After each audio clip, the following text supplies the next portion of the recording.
Good day, ma'am. Good day, classmate. I'm Cadet Cadelinia Benantoni from Best Cream 3G. Uh, and start now. This my topic is environmental awareness.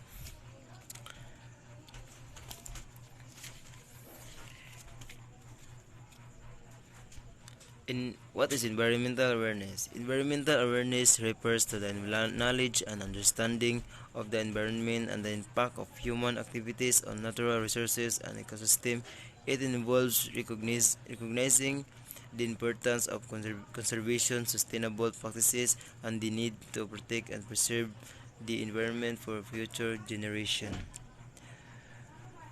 Sa kasanayan, sa mga tao ang kasanayan sa tao at ang pangangailangan protektahan at pangalagaan ng kapaligiran para sa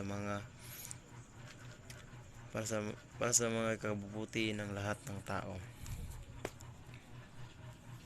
Environmental degradation refers to the deterioration of the environment due to various factors primarily caused by human activity. It is the process in which the quality of the natural environment declines, resulting in the disruption of ecosystem, pollution, depletion of natural resources, and loss of biodiversity.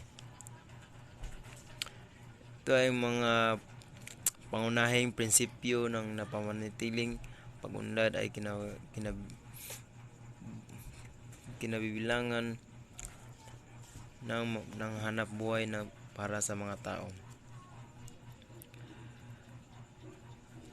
There are several ways in which environmental degradation can occur. There are five environmental deforestation. Deforestation ito ay ang pagputol sa mga kahoy, sukat ay humantong sa pagkawala ng tirahan para sa maraming especies. Pollution ito ay pagtapon ng basura sa dagat. Ito ay nakakapinsala sa mga isda, lalo na sa mga mangingisda. Ito lamang ay panghanap buhay. Soil erosion means pangguho ng lupa ay mga hindi napanatiling gawaing pang-agrikultura tulad ng labis ng paggamit ng kemikal. Climate change. Ito ay labis na pagbuga ng greenhouse gases, pangunahin mula sa nasunog na fossil fuels ay nag-aambag sa pag-init ng mundo. Overexploitation of natural resources. Ito ay ang hindi napanatiling pagkuha ng mga mineral, labis na pangingisda sa mga baybayin. Sustainable development is an approach to economic and social development that aims to meet the needs of the present generation without compromising the ability of future generations to meet their own needs. It recognizes the interdependence of environmental, social, and economic system and strives for a balance among them to ensure long-term sustainable. Ang mga pangunahing prinsipyo na mga nanatiling pag-unlad sa mga kinabilangan ng mga tao. Key principles of sustainable development. Ito ay apat na pangunahing prinsipyo. Number 1 is environment protection. Environment protection ensuring the conservation and sustainable use of natural resources, minimizing pollution and waste, and mitigating the negative impacts of human activities on the environment. Number 2, economic development, promoting inclusive and sustainable economic growth that provides equitable opportunities and support the well-being of individuals and communities. Number 3, social equity, ensuring that development benefits are distributed fairly, addressing environment. Number two, economic development, promoting inclusive and sustainable economic growth that provides equitable opportunities and support the well-being of individuals and communities. Number three, social equity, ensuring that development benefits are distributed fairly, addressing inequality and promoting social justice. Long-term planning, considering the long-term consequences and impacts of decisions and policies, and incorporating foresight and resilience and development strategies. Environmental protection is ay pagtitiyak ng konserbasyon at napapanatiling paggamit ng mga likas na yaman. Ang economic development naman ay pagsusulong ng inklusibo at napapanatiling paglago ng ekonomiya na nagbibigay ng pantay na pagkakataon at sumusuporta sa kapakanan ng mga individual at komunidad. Ang social equity naman ay pagtiyak na ang mga benepisyo sa pag-unlad ay naipamahagi ng patas. Ang long-term planning naman ay sinasaalang ang mga pangmatagalang kahinatnan at epekto ng mga desisyon at patakaran. Next is various factors and contribute to environmental degradation. Some of the key factors include is 10 various factors to contribute to environmental degradation. Number one is deforestation. Deforestation ay ang paglilinis ng mga kagubatan para sa agrikultura,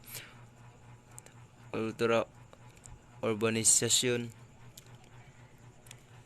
Number 2 is pollution. Pollution is mga aktibidad na pang-industriya, ang pagsunog ng mga fossil fuel.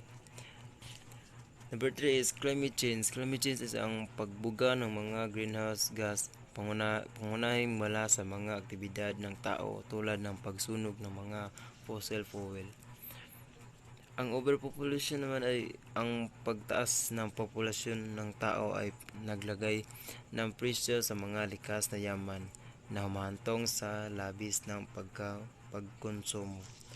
Number 5 is agriculture practices. Ito ay ang mga hindi napapanatiling gawaing pang-agrikultura tulad ng labis na paggamit ng mga pestisidyo at pataba. Number 6 is industrialization. Ito ay ang mabilis na paglago ng industriya ay nagdudulot ng populasyon, basura at pagkonsumo ng mga mapagkukunan. Effects of environmental degradation. These are loss of biodiversity, limited availability of resources, health implications, displacement of communities, economic impact. 6 is climate change, 7 is loss of ecosystem service, and 8 is social and political unrest.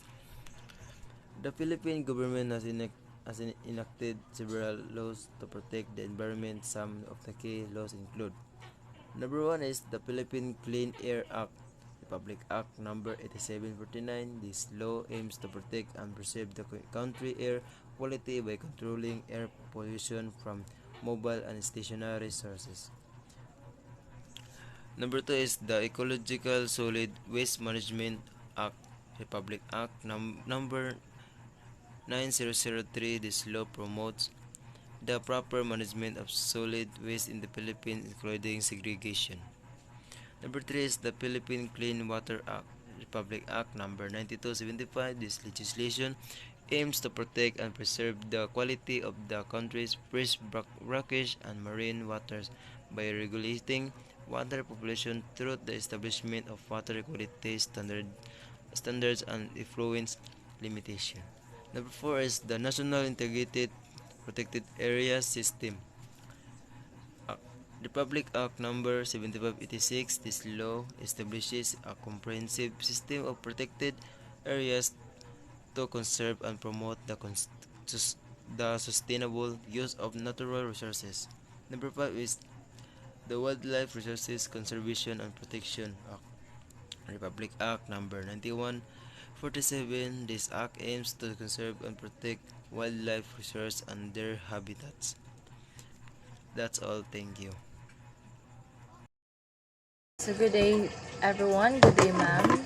I am Cadet Ramos and my topic is alternative energy resources. Also known as the renewable energy resources, refer to energy sources that are different from traditional fossil fuels such as coal, oil, and natural gas. So, ginatawag ni siya alternatibo kay naghatag ni og mas dali, limpyo, permanente or mas makabag-o nga pamaagi para makakuha og kuryente. So, alternative energy resources is important in terms of environmental benefits because they produce fewer greenhouse gas emission and pollutants compared to traditional fossil fuels, reducing air and water pollution and mitigating climate change impacts. Next is advantage and disadvantage of alternative energy resources. Advantages, first is the number 1, renewable and sustainable. So why is it renewable and sustainable? Because most of alternative energy sources are renewable, meaning they are naturally replenished, reducing reliance on finite resources and promoting sustainability. So number 2 is environmentally friendly. They generally produce lower emissions, reducing air and water pollution, and contribute less to climate change compared to fossil fuels. Number 3 is energy security. Utilizing diverse alternative energy sources decreases dependence on imported fuels, enhancing energy security and stability. So number 4, job creation. So developing and maintaining renewable energy infrastructure can create employment opportunity in various sectors like manufacturing, installation, and maintenance. Number 5, cost efficiency. So advances in technology have made many renewable energy sources more cost competitive, with decreasing costs observed in solar, wind, and other technologies. Next is disadvantages. Number 1 is it is intermittency. Some sources like solar and wind are intermittent and depend on weather conditions, requiring storage or backup system to ensure continuous power supply. Number 2, initial cost. The upfront investment in infrastructure for renewable energy can be high, although operational costs are often lower in the long term. Number 3, land use. Some renewable energy systems like large-scale solar or wind farms can require significant land uses, potentially impacting ecosystem and habitats. So number 4, resource availability. Not all regions have access to the same type of quantities of renewable resources, limiting the widespread adoption of certain alternative energy resources. The Philippines has been actively exploring and utilizing various renewable energy sources to diversify its energy mix and reduce its reliance on fossil fuels. Some of the renewable energy sources being used or explored in the Philippines include hydropower. So hydropower, the country has several hydropower plants making use of its abundant water resources, rivers, and dams to generate electricity. Number 4 and number 2, geothermal energy. The Philippines is one of the world's top producers of geothermal energy, utilizing its geologically active regions to generate powers through steam produced by the Earth's heat. Number 3, solar energy. Solar power projects, including rooftop installation and scale solar farms, are being developed across the country due to its abundant sunlight. Number 4, wind energy. Wind farms in suitable areas, particularly in coastal regions and elevated